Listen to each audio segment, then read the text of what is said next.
Muy buenos días para todos nuestro público del podcast de la Universidad Central de Veracruz.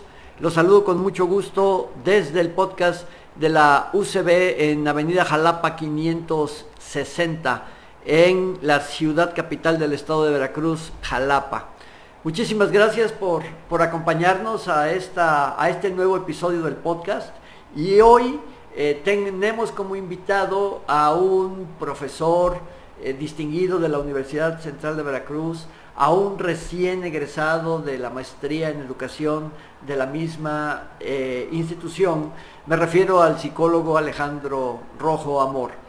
Alejandro Rojo Amor, aparte de ser profesor de la licenciatura en educación, fue un estudiante muy distinguido durante sus estudios de maestría. Tan es así que su tesis, titulada Literacidad Digital y Prácticas Docentes, fue seleccionada como la mejor tesis de la generación 2020-2022 del posgrado de la Universidad Central de Veracruz, lo cual habla de su capacidad de investigación, de su empeño, habla de su compromiso con la educación y sobre todo aborda un tema que es sumamente actual, que es la literacidad digital. Le quiero dar la bienvenida a nuestro invitado. Alejandro, bienvenido a este podcast y gracias por compartir tus experiencias con nosotros. Muchas gracias, rector. Le reitero mis agradecimientos por permitirme desarrollar profesionalmente y sobre todo personalmente, y que aquí en la UCB he encontrado pues un espacio de desarrollo intelectual, de desarrollo de mis investigaciones, de lo poquito que he propuesto para la mejora de la institución, y pues qué mejor que ya concretado en un proyecto ya escrito, ya que está por supuesto abierto a la mejora. Estoy pensando en que puede desarrollarse un libro, ¿no? Entonces ya se están planeando como diferentes proyectos a partir de este trabajo de investigación. Pues yo creo que así será. Eres, como ya lo comenté, eres una persona muy tenaz, eres una persona con mucho empeño, que ama la educación, que ama la docencia, y seguramente tendrás todas las oportunidades que te plantees y podrás lograr todos los objetivos y metas que te plantees para el corto y mediano plazo. Y eso pues me llena de orgullo porque aparte de ser un profesor de la institución, pues como ya lo comenté, también eres un egresado de esta institución, que hablas, que la puedes recomendar ampliamente con tu trayectoria. Muy bien, Alejandro, felicidades en primer lugar por haber obtenido primero tu grado de maestría y en segundo lugar porque los profesores de la institución que formaron el panel de jurados del foro de investigación del posgrado de la institución, pues seleccionaron tu investigación como el mejor proyecto, la mejor propuesta de investigación que se realizó en el periodo 2020-2022. Y quisiera más bien que le platicaras a todo nuestro auditorio, en primer lugar, ¿qué es literacidad digital? Creo que por ahí debemos de empezar. ¿Por qué literacidad digital? Bueno, la literacidad digital es un conjunto de habilidades que le permiten a la comunidad, a la sociedad, participar de forma activa en la sociedad, donde los recursos se distribuyen a través de computadoras y a través de internet. La literacidad digital lo que le permite a la gente es que ante la cantidad inmensa, casi infinita de información, pues uno pueda profundizar, saber utilizar, gestionar, manejar, etcétera, etcétera, la tecnología para pues precisamente generar conocimientos, desenvolverse de mejor manera en el uso de los dispositivos digitales, utilizar las plataformas, las aplicaciones en nuestro día a día para resolver y tomar decisiones de forma más eficiente, etcétera, etcétera. Y eso es básicamente la literacidad digital, ¿no? Saberse manejar, saber navegar en el mar de la información de manera más eficiente, óptima y efectiva. Muy bien, y es un tema actual definitivo, es un tema actual que seguramente se hizo más importante, seguramente cobró importancia durante la época de pandemia. Por supuesto. En virtud de que pues prácticamente todos tuvimos que transitar hacia la vida digital, ¿verdad? Nuestras clases se tuvieron que convertir en digitales, los estudiantes tuvieron que hacer uso, en este caso, de todas las herramientas tecnológicas que tenían a su alcance para poder sacar adelante sus estudios, sus posgrados, como en el caso de ustedes que entraron de manera digital, porque iniciaba la pandemia, y terminaron de manera digital. O sea, cuando el posgrado es un programa presencial 100%, porque así lo dice nuestro REBOE. Muy bien, entonces es un tema actual. ¿Dónde nace tu inquietud por estudiar la literacidad? Pues fue una inquietud y un interés y sobre todo una necesidad de adaptarme a mis nuevos proyectos que estaban en puerta. Es decir, yo además de este podcast en el que colaboramos, pues tengo otro que a lo mejor la gente quizás conozca, que es de psicología propiamente. Y pues en la pandemia dije, ¿qué hago con este poquito capital que tengo? Y dije, voy a invertir en un podcast. Según yo era muy fácil, pero para nada. O sea, había que saber de audio, había que saber de imagen, había que saber de cómo funciona un mecanismo y un dispositivo digital, la cámara, las luces, etcétera, etcétera. Y eso, pues digamos que se combinó con la necesidad de transmitir un mensaje desde el punto de vista psicológico y pues ir equivocándome. O sea, fue ensayo y error, frustración, aprender, no se grabó, hay que volver a repetir la grabación, falló el audio, y cosas que pues nunca imaginé aprender.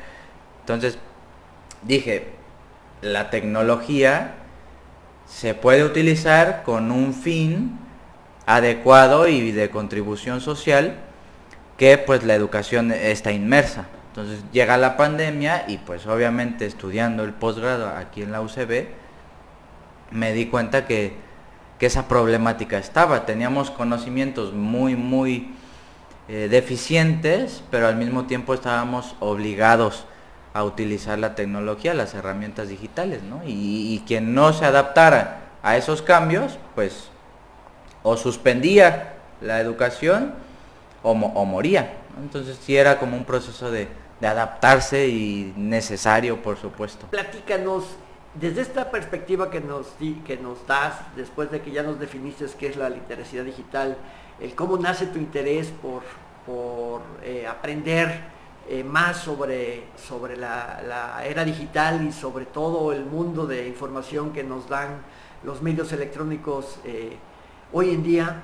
A mí me gustaría que me dijeras cuál es la importancia para ti de investigar la problemática de la inmersión de las TICs en la educación hoy en día.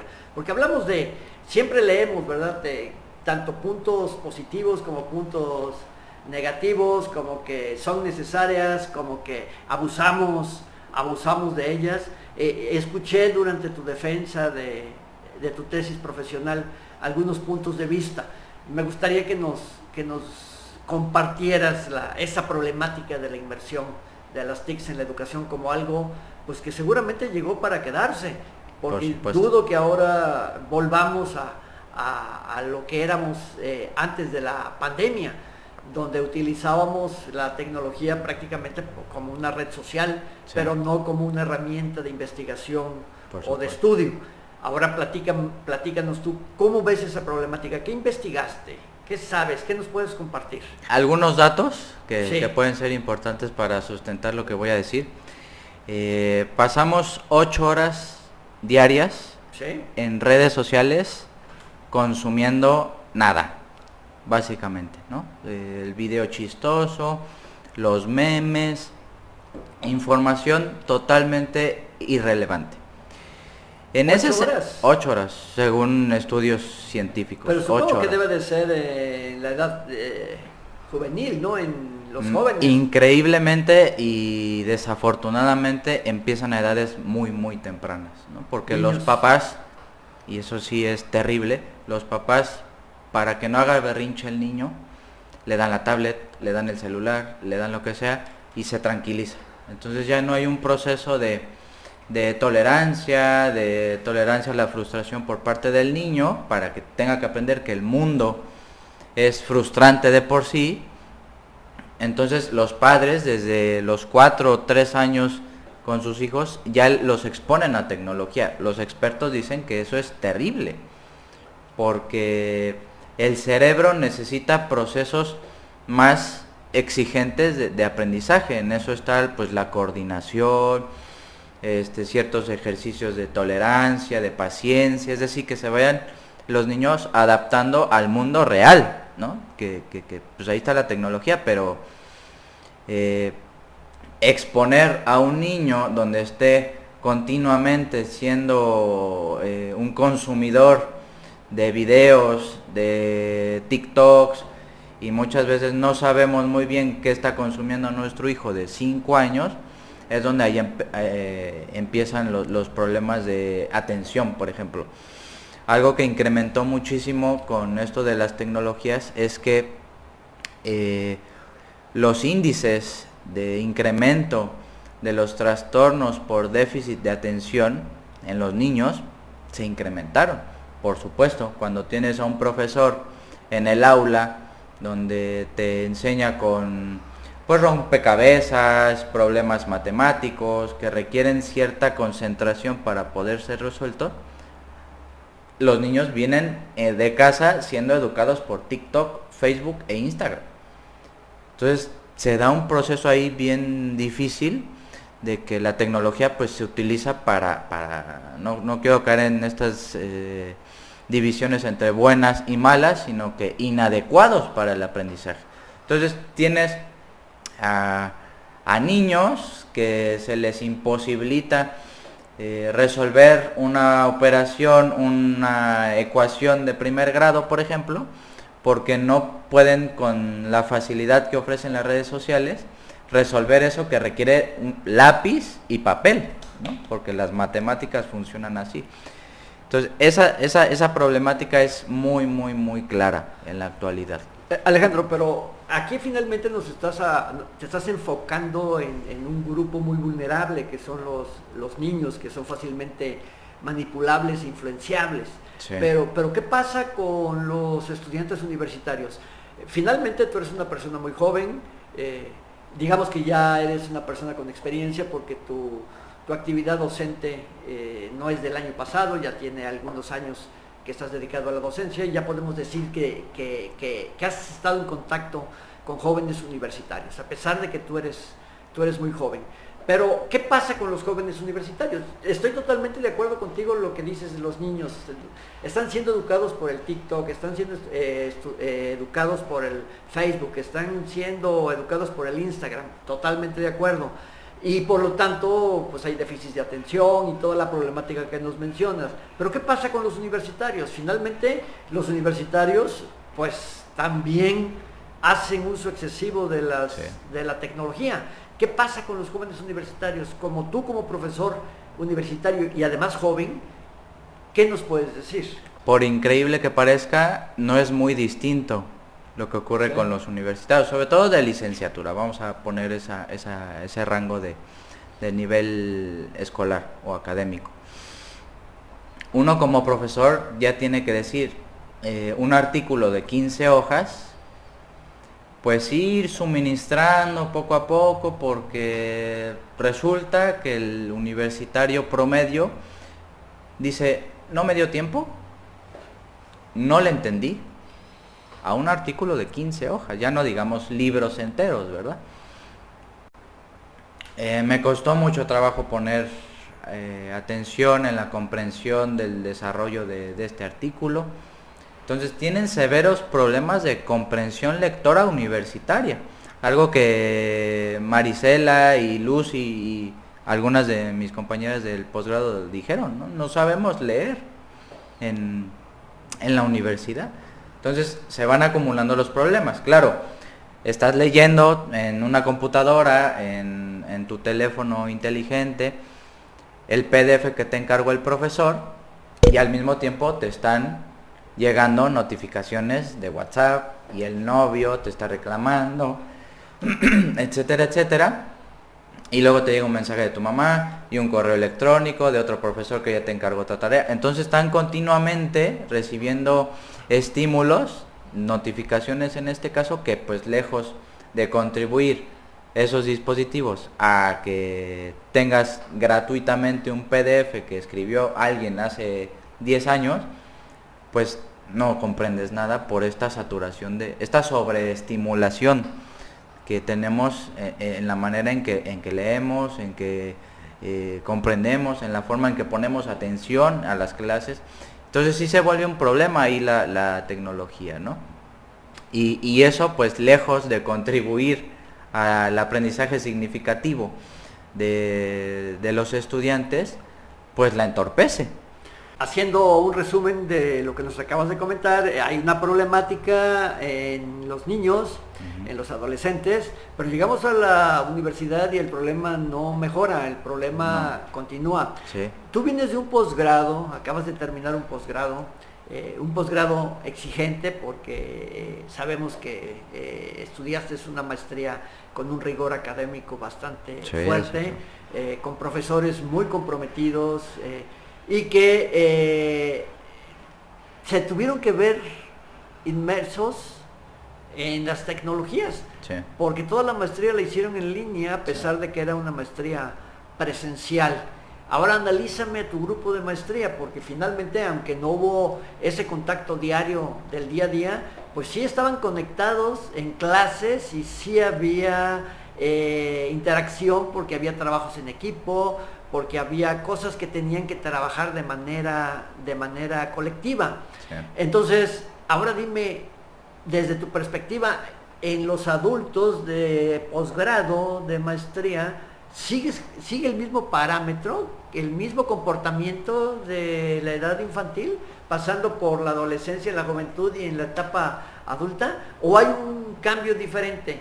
¿Hay más compromisos? Esa parte la tengo que reconocer y admirar de mis compañeros, porque eran 5 horas y cachito, conectados, trabajando, poniendo atención y tratando de aprender.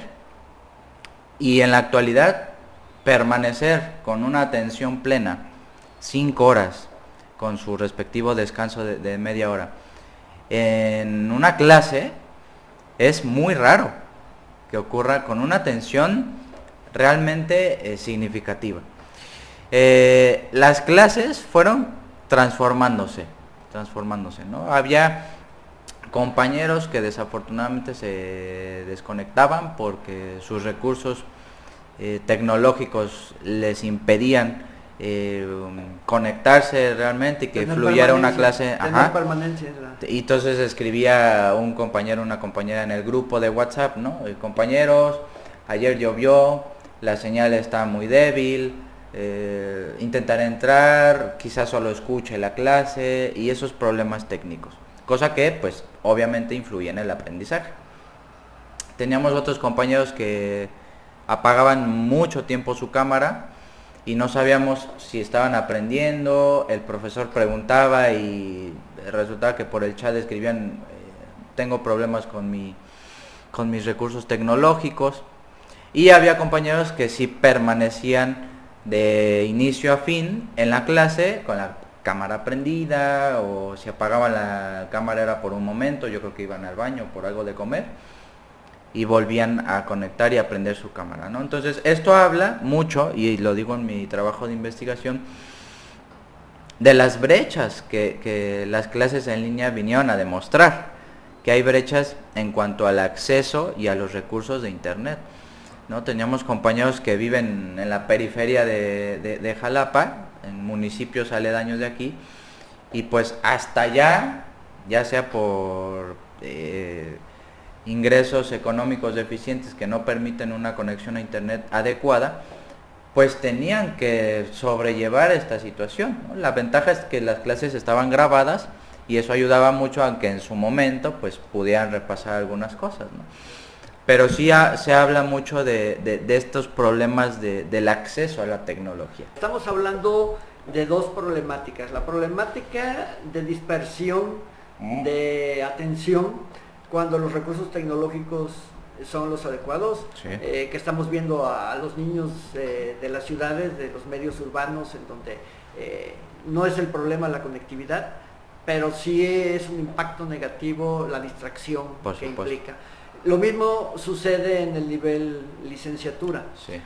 Y en el nivel posgrado no es tanto la dispersión, sino en este caso el acceso a la tecnología. Así es. Que es lo que te dificulta y que pues tal parece ser, con todo lo que nos has explicado, que finalmente el aprendizaje presencial pues jamás va a poder ser sustituido con la eficiencia de la educación virtual, de la educación a distancia, en este caso de la educación en línea.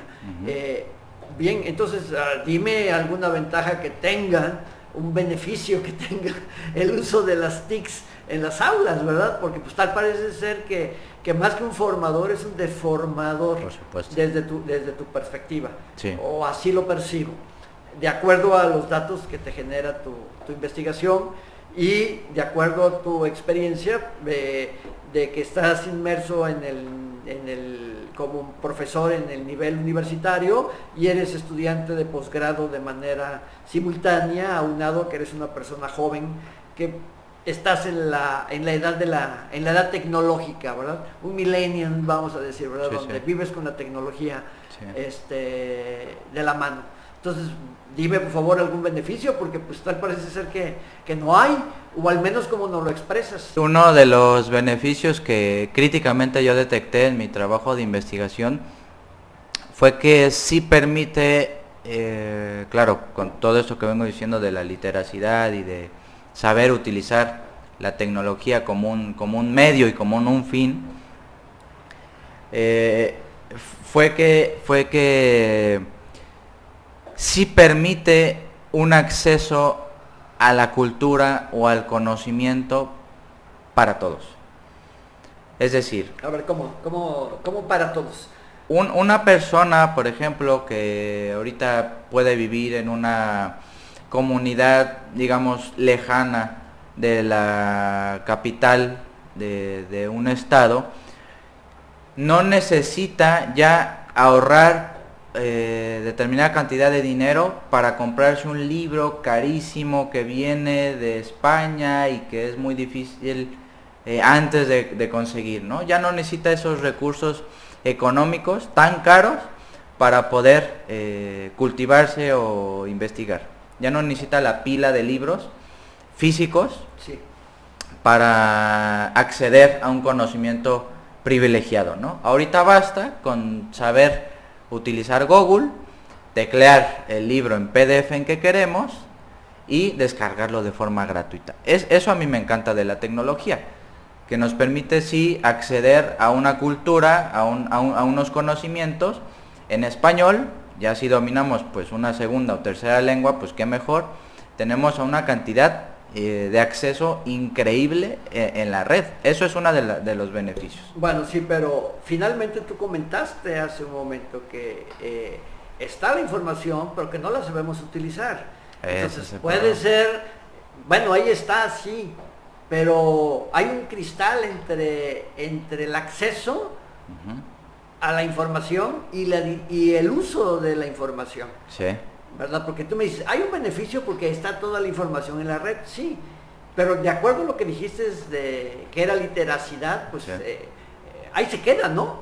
Por supuesto. Porque lo bajas el libro, ok, ya, en el mejor de los casos, porque si no, no lo bajas. Sí. ¿Por qué? Porque es más fácil buscar un artículo de 2 cuartillas que hable del libro, sí. Y entonces copio el párrafo que me interesa, ¿verdad? Y me pierdo la oportunidad de acceder a un libro sí. completo. Okay. En el mejor de los casos, bueno, ahí está, pero hay una cortina invisible que me permite acceder a ello. Eso es en el mejor de los casos. Así es. Porque en muchos casos ni siquiera hacemos el intento de buscar el libro. Pero bueno, vamos a pensar que es un beneficio, que podemos acceder a información privilegiada, como tú le llamas, sí. Digital, que no vamos a gastar mucho dinero en comprarlo.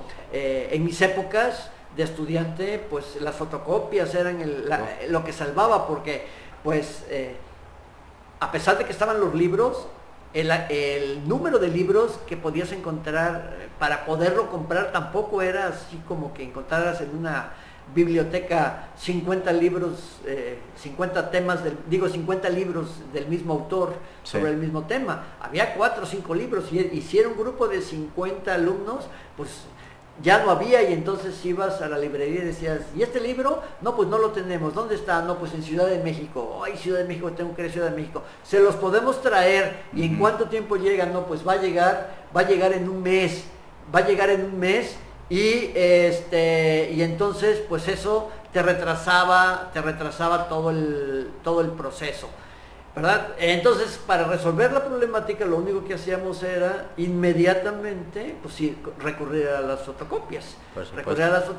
Y bueno, pues toda nuestra bibliografía, cuando existía, si es que existía, era de fotocopias. Sí, ahora, en una carpetita podemos guardar muchos libros. Así es. ¿Okay? Pero bueno, entonces, pues es un beneficio porque nos acerca, pero no es un beneficio que nos obligue a estudiar más. Dame otro beneficio, porque este beneficio que me acabas de mencionar, pues es un beneficio velado, un beneficio porque accedo a la información, pero no es un beneficio que mejore mi intelectualidad, o sea, que mejore mis conocimientos, porque lo puedo tener, pero no leerlo. Sí. A lo mejor en clase, pues el maestro me va a decir, aquí, a ver, en clase vas a leer de la página 1 a la página 20, y me vas a hacer aquí en clase un resumen. Bueno, estoy obligado a leer, pero pues de nada sirve bajarme libros si no lo voy a leer. Otro de los beneficios en la dimensión académica, que es finalmente lo que nos interesa, y ahorita podemos hablar de lo que puede ocurrir popularmente, es que uno puede tomar cursos en los MOOCs, llamados MOOCs, que son estas como plataformas donde ofrecen cursos de formación de diversas áreas, y uno puede formarse, digamos, informalmente a través de cursos en línea, gratuitos unos, otros generan certificados y uno puede dar un pago, y que uno puede ir alimentando su currículum con estos cursos al mismo tiempo que está estudiando una carrera formal, académica, universitaria, presencial, etcétera, etcétera. Eso podría ser otro de los beneficios. A costos muy bajos uno puede acceder a una formación académica en línea, en donde puedes ir a tu propio ritmo. Eso también, la flexibilidad que hay en los cursos en línea me parece fascinante, en donde se pone a prueba pues la disciplina, la responsabilidad, etcétera, etcétera. Digamos, en la gente, en el grueso, en lo popular, lo que permite la tecnología es quizás contribuir a cierto tipo de transmitir un mensaje que uno pueda decir a la sociedad. Por ejemplo, ahorita están de moda mucho las videodenuncias. Uh-huh. Entonces, sí, no me quiero meter en problemas, pero grabar una situación de pareja de violencia doméstica y ocultar el celular y lo que sea, puede utilizarse eso para denunciar a tu pareja y tener una prueba. Así como muchísimas otras cosas. Las bancas móviles, las transacciones de los bancos, que ya desde nuestra casa podemos transferir dinero a un familiar, etcétera, etcétera. Eso permite pues un manejo de la tecnología adecuado, ¿no? Nos ahorra tiempo, dinero, etcétera, etcétera. Y también, por ejemplo, las aplicaciones, el uso de aplicaciones. Sí, pero eso es en la vida cotidiana, pero en el aula.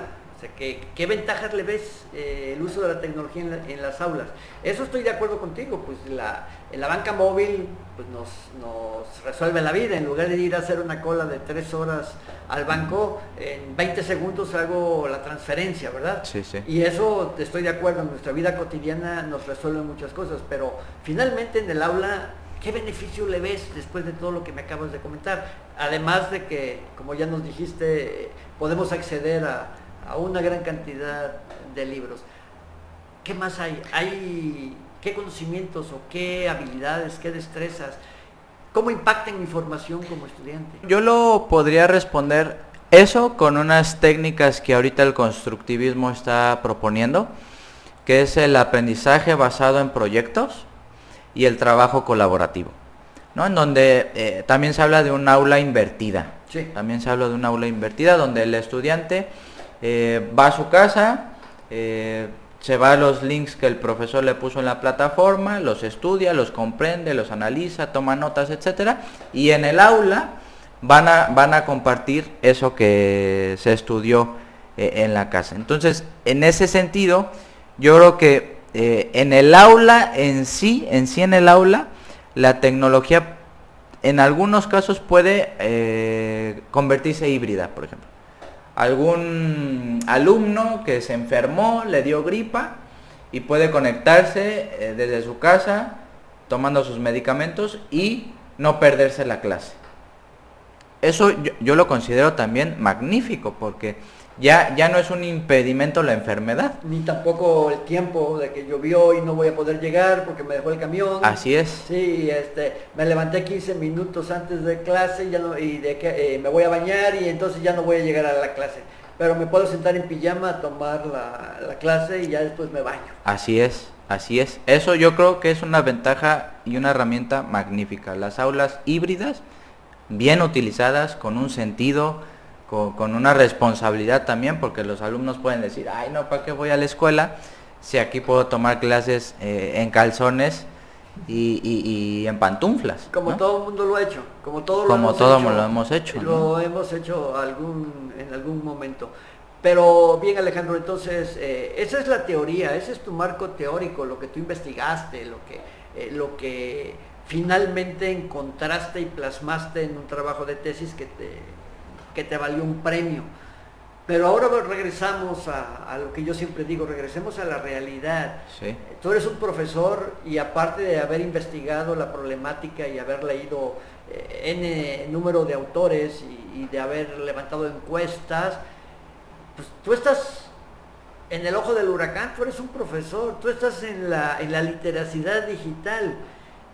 Y ahora tú como profesor, de todo lo que sabes teórico, y que ya también se convierte en práctico en el momento en que hiciste investigación, pero ahora ¿cómo bajas tú eso a tu clase? Ahora háblanos de tu experiencia como profesor, porque también yo puedo ser un experto en nutrición, ¿verdad? Y a todos mis pacientes recomendarles una dieta y ejercicio y baja de peso y todo muy bien, ¿verdad? Y tengo premios por ser el mejor nutriólogo y me levanto de mi silla y peso 100 kilos y hace 10 años que no me voy a hacer ejercicio y soy todo lo contrario a lo que recomiendo. Sí, por supuesto. Ok, entonces tú ahora ya eres una persona que tiene el expertise, la experiencia de investigación, tienes toda la teoría, todo un marco teórico bien construido, una investigación fundamentada con resultados, pero ahora yo quiero saber, tú como profesor, ¿qué haces? Porque pues igual puede ser el caso del nutriólogo, ¿verdad? La gran eminencia que baja de peso a todo mundo y él es un hombre de 100 kilos. Con sobrepeso. Con sobrepeso y que no hace ejercicio más que para bañarse. Entonces, bueno, tú como profesor, ¿qué haces? En mi caso, muy particular. Quiero saber que ya no eres teórico, que todo lo que sabes, pues lo bajas a tu aula, ¿verdad? Y entonces a lo mejor te damos más clases en la universidad. A lo mejor te aumentamos más clases en la universidad. Y a lo mejor hasta profesor de posgrado te invitamos. Sí. Pero, ¿qué haces? Que sepa nuestra gente, nuestro auditorio, qué cosa es lo que está haciendo una gente que es experta en literacidad digital. Ya eres experto desde el punto de vista que hiciste una tesis y que el profesor que te dirigió tu tesis, sé que no sé cuántos libros les pidió que revisaran y cuántas tesis internacionales y cuántas tesis nacionales y estatales para poder construir su marco teórico, ¿verdad? Entonces, ya eres un experto. Sí. Pero, como siempre yo les he dicho y les digo a mis estudiantes, la teoría es bien padre porque es la que nos dice cómo tenemos que hacer las cosas, pero si la teoría no la bajamos a la práctica, pues seguimos siendo teóricos.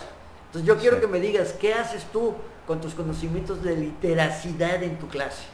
Bueno, voy a empezar por una de mis recomendaciones en mi trabajo de investigación, que es empezar a generar proyectos y a gestionar proyectos de capacitación en los docentes respecto al uso de la tecnología, es decir, que no sean víctimas de que por verme innovador, por verme cool como profesor, uso aplicaciones, tecnología, recursos informáticos, nada más para salir del paso de la tecnología, ¿no? Entonces eso es un primer paso.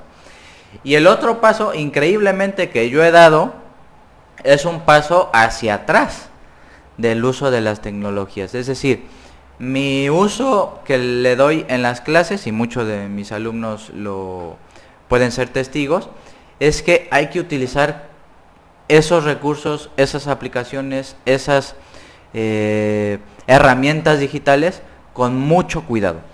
¿Qué quiero decir con esto? Con objetivos muy específicos que cumplan una función muy específica, porque si le damos todo el peso a las herramientas digitales no están hechas, y eso va a sonar raro, para aprender, sino simplemente como un vehículo para que a nosotros como consumidores de esas herramientas digitales educativas nos genere una especie como de mira qué padre está esta plataforma educativa, aquí sí voy a aprender porque es muy amigable y es muy intuitiva, etcétera, etcétera, pero no está generando conocimientos científicos, racionales, académicos, rigurosos. Esos conocimientos rigurosos te los puede ofrecer nada más el profesor. Eso es lo que muchas veces no distinguimos. La experiencia del profesor, la formación del profesor, te la da el profesor, no te da las herramientas digitales. Eso hay que distinguirlo y separarlo brutalmente, así, radicalmente. La experiencia del profesor, la preparación del profesor, académica, rigurosa, científica, te la va a dar nada más el académico. El liderazgo académico del profesor. Totalmente. La herramienta que usted me diga nunca va a sustituir todo lo que ha aprendido el profesor. Son años. Son años de experiencia, de fracasos, de aciertos, de viajes, de universidades, de evaluaciones, etcétera, etcétera. Y eso no lo va a generar las herramientas. El uso que le pueda dar ese profesor ultra capacitado a las tecnologías, ahí está como toda una línea de investigación. Qué interesante.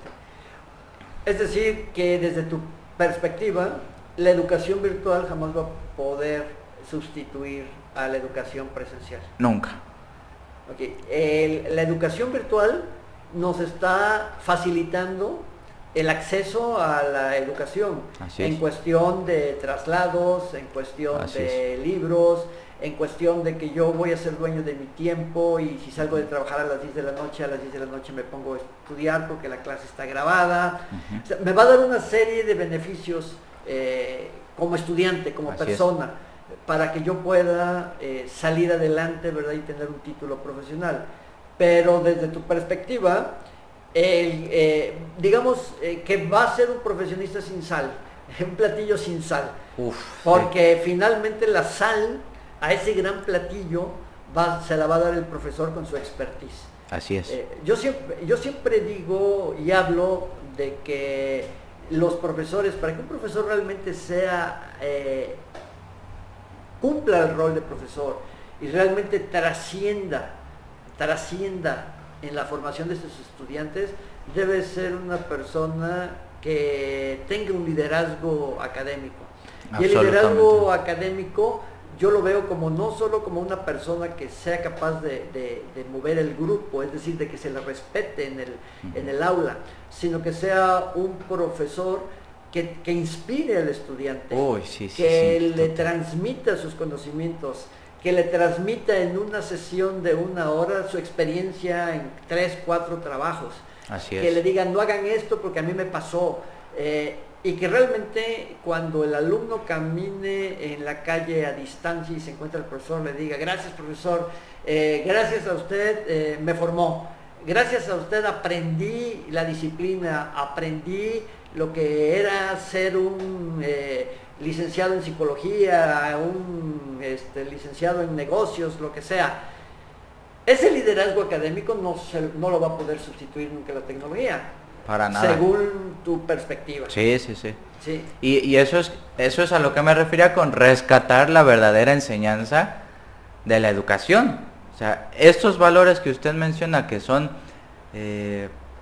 transmisibles, que muchas veces los profesores, querámoslo o no, servimos como modelo a nuestros estudiantes para que ellos puedan estar formados y capacitados, no para la universidad, sino para que cuando salgan al trabajo sepan tomar decisiones, planificar su vida, escoger y evolucionar en un trabajo determinado, empezar a ser compatibles con el mundo laboral.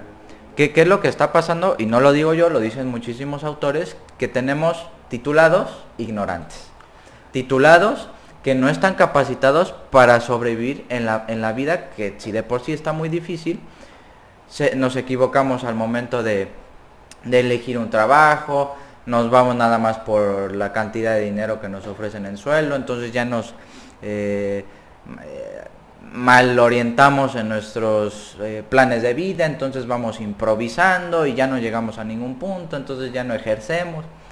Entonces eso que ocurre lo puede ofrecer la formación académica con el profesor. Con el profesor. Todo estudiante necesita de una guía que le corrija, que le haga ver sus errores, que le diga no, es por acá, etcétera, etcétera. Y eso no lo genera la educación en línea. La educación en línea es como de, pues, ahí autoaprende como puedas, me mandas una duda por el foro y yo te respondo a través de un comentario, pero muy breve, ¿no? Entonces, si tienes una duda, no te puedo resolver tu duda en media hora, sino en 5 minutos que me tardé en escribir el comentario.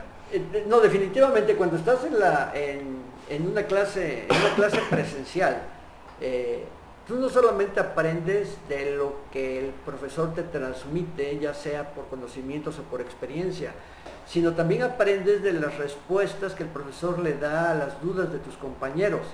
Muchas veces las dudas que generan, la polémica que generan los cuestionamientos de los estudiantes hacia un profesor con experiencia, que es capaz de contestar todos los cuestionamientos de sus estudiantes, generan mayor aprendizaje que la diapositiva que te está, Por supuesto. que te está pasando, porque pues todos somos estudiantes y todo el mundo recuerda que, bueno, yo tengo mis profesores de referencia, tanto de licenciatura como de posgrado. Es más, mis profesores de prepa, que todavía los sigo viendo, que eran gente muy joven cuando me daba clases, y les he dicho, maestros, gracias, finalmente fueron una guía para mí, ¿verdad? Un ejemplo, porque pues cuando estás estudiando con los alumnos, con tus compañeros, perdón, les dices, ¿te acuerdas lo que nos dijo el profesor?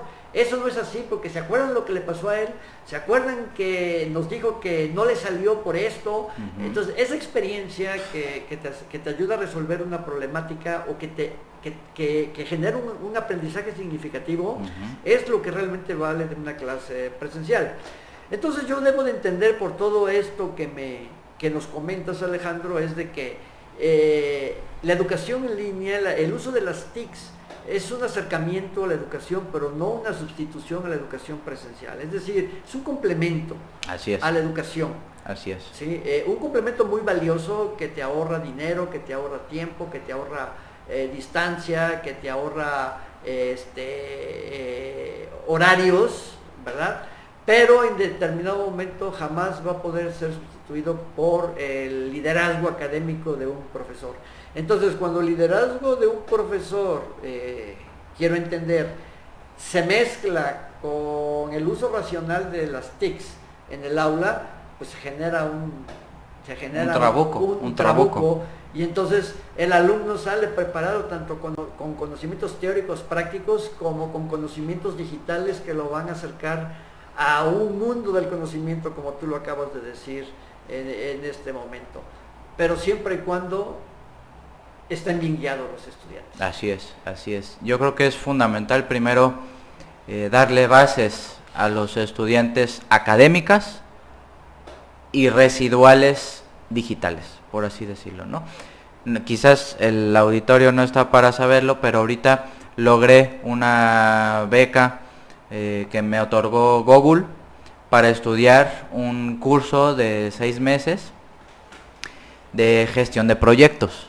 Según Google es una habilidad y una destreza que está exigiendo el mundo laboral, y pues es increíble porque estás recibiendo clases o asesorías de un profesor en Utah, en Washington, hablándote inglés. Obviamente están los subtítulos para que entiendas qué te está diciendo, y tú vas progresando y vas a obtener un certificado en gestión de proyectos que seguramente antes costaba una millonada, ¿no? Sí, sí, precisamente el primer paso era que te dieran permiso en tu trabajo de ausentarte, no sé, 6 meses.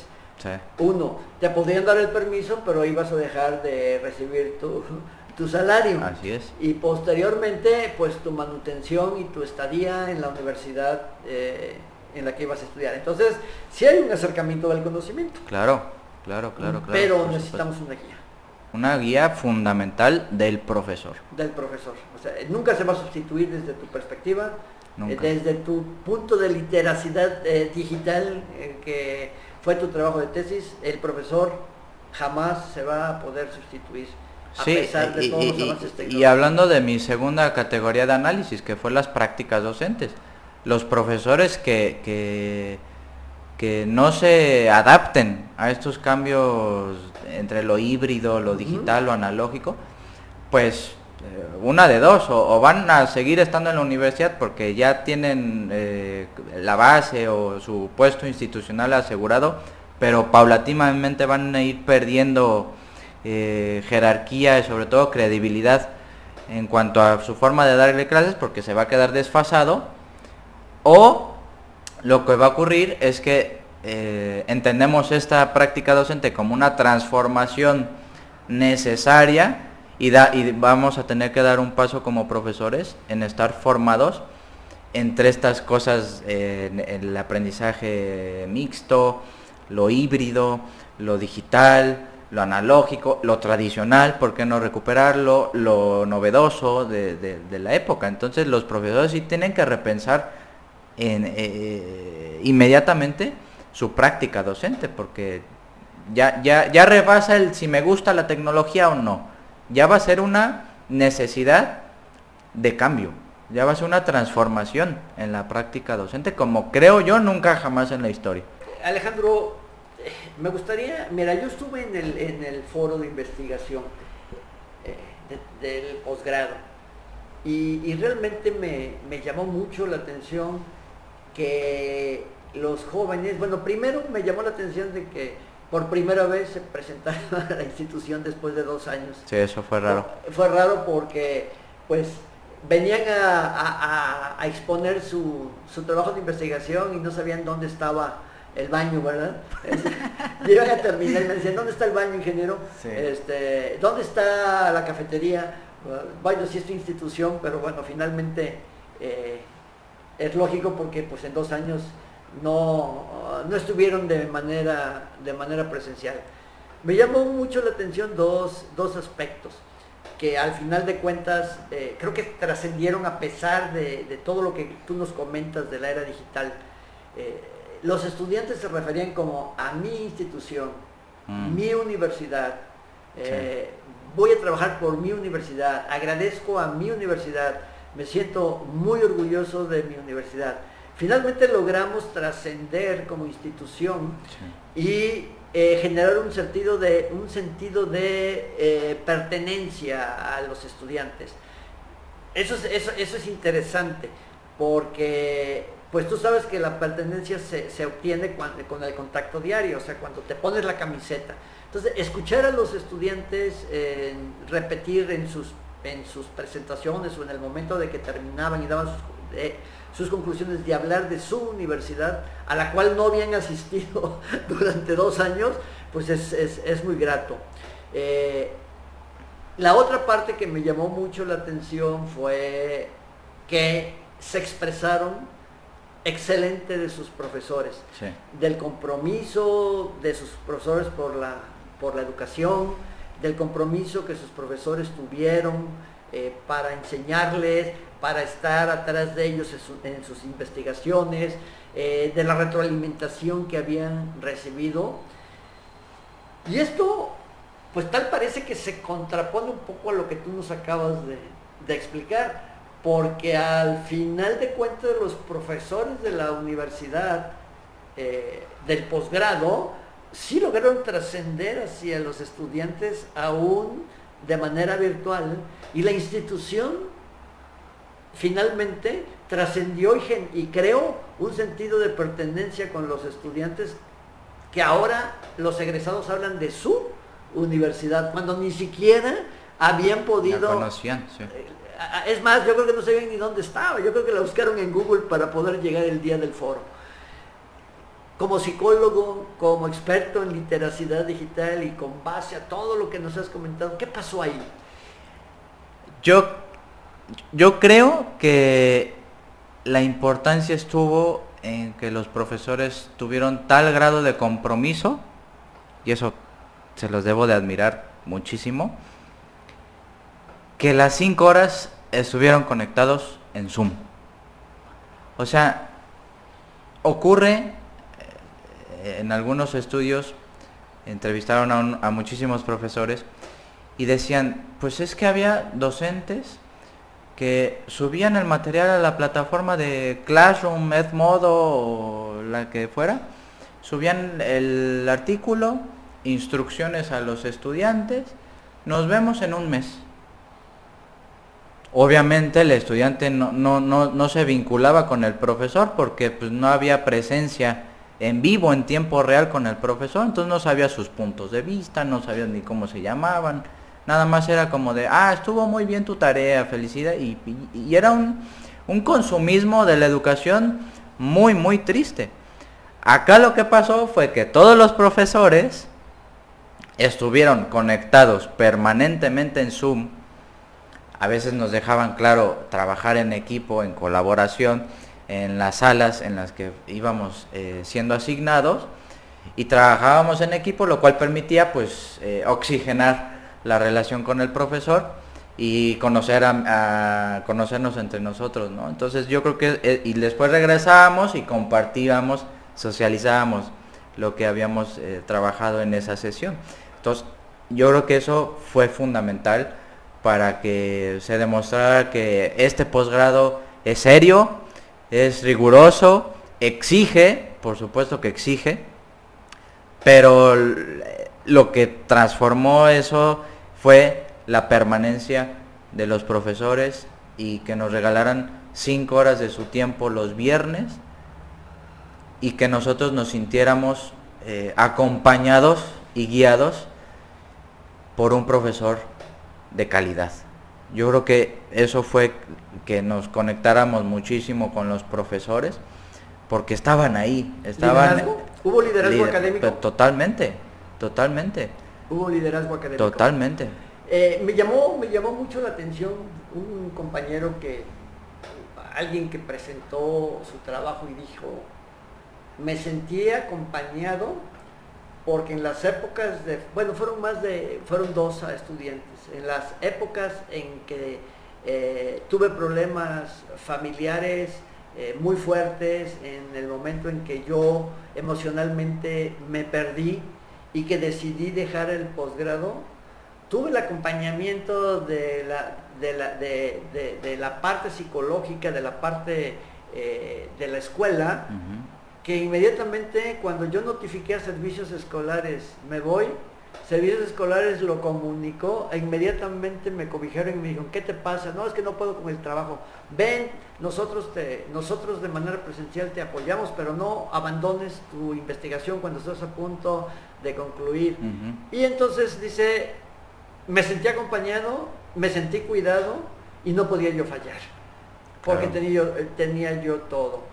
¿Tú crees que eso también sea una parte de pertenencia de la institución? Este compromiso no solo académico de los profesores, pero también del personal administrativo de preocupar, o sea, ya en la actualidad, ¿qué institución se preocupa por sus alumnos? Los ven como una matrícula más, como algo que les va a dar dinero y algo que va a egresar, sin preocuparse realmente por lo que va a ser de su vida después.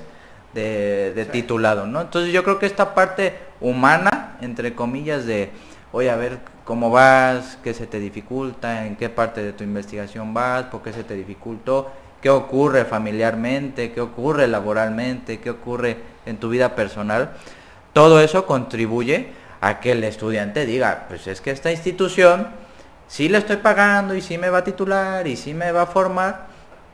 Sin embargo, se preocupan por algo que las instituciones están lejos de preocuparse, que es cómo vas, qué pasa, cómo estás emocionalmente, cómo estás pasando la pandemia, etcétera, etcétera. Entonces, aquí volvemos a retomar lo que tú comentabas. El hecho que hayamos estado de manera virtual dos años y fracción en el posgrado, sin contacto físico con el estudiante, se complementa con la parte del liderazgo académico que tú estás comentando. Sí, sí. Y entonces, bueno, eso generó una sinergia con el estudiante, porque no solamente te ofrezco virtualmente una buena clase, te ofrezco un acompañamiento en tu vida personal, a pesar de que no te conozco. Así es. ¿Sí? Y eso como resultado es de que ahora los estudiantes o los egresados en el foro, pues se expresaron, en el foro de investigación, pues expresaron mi universidad. Sí. Me siento muy contento de haber egresado de la universidad. Y yo pensaba, pero pues no veniste en 2 años. Me estás preguntando dónde está el baño, ¿verdad? Porque en 2 años no te parases en la institución. Claro, pues por los problemas que todos conocemos. Sí. Pues bien, Alejandro, finalmente, ¿qué nos podrías recomendar a los docentes? Digo, nos podrías recomendar porque yo soy docente también de la institución, y a los estudiantes en cuanto al uso de las tecnologías. Brevemente, de acuerdo a tu experiencia teórica y a tu experiencia práctica, ¿qué nos recomendarías para que realmente, digamos, la literacidad digital y la práctica docente sí se pueden complementar y sí podemos sacar alumnos de calidad? Por un lado, capacitarse en el uso ético y adecuado de la tecnología, que nos permita manejar, buscar, investigar y sobre todo saber navegar en el mundo de la información, porque es infinita la información que tenemos a nuestra disposición. Estar capacitado, y cuando digo capacitado no es decir, ya sé que hay revistas indexadas y ahí voy a investigar, no, sino tomar cursos, estar certificado, prepararse, formarse, para que nuestro currículum vaya viendo esas credenciales necesarias que muchas veces las empresas, las instituciones lo piden. Se les hace atractivo un currículum que tenga todo este tipo de habilidades, y pues qué mejor que en algún momento se genere un proyecto de esas características aquí en la UCB, donde se esté formando a los estudiantes y se les dé su certificación para que sus currículums sean más fuertes por encima de otros. Eso sería una recomendación final.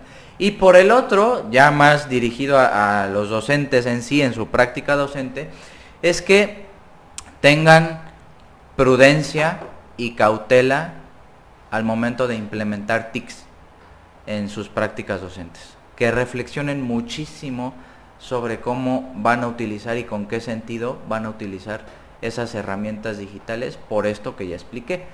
Muchas veces se convierte la universidad, las prácticas docentes, las clases, en una extensión del ocio de los estudiantes, cuando se supone que la universidad es un paréntesis en donde vas a aprender cosas que no te vas a aprender en la calle, claro, sino que es un paréntesis donde vas a recibir una formación académica que te va a preparar, se supone, para el mundo laboral y para tu desarrollo profesional.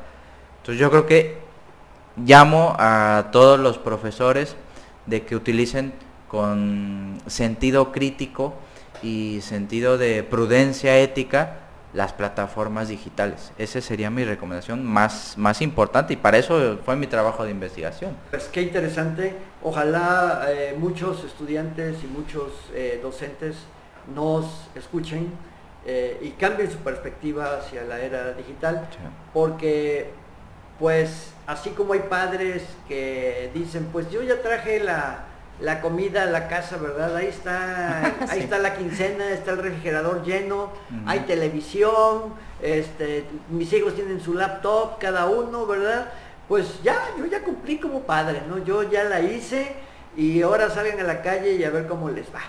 Pues yo creo que es lo mismo si lo extrapolamos hacia la universidad, en donde la tecnología nos dice, pues yo ya generé el material, ya les di las ligas. El constructivismo dice que el estudiante es el centro del aprendizaje y que nosotros somos facilitadores. Pues ahí está el material, que se pueden quejar. Es un material de calidad, que a lo mejor ni lo hice yo como profesor, sino que tenía yo un experto en tecnología y me hizo el material, les di las ligas, les di los libros. ¿Qué?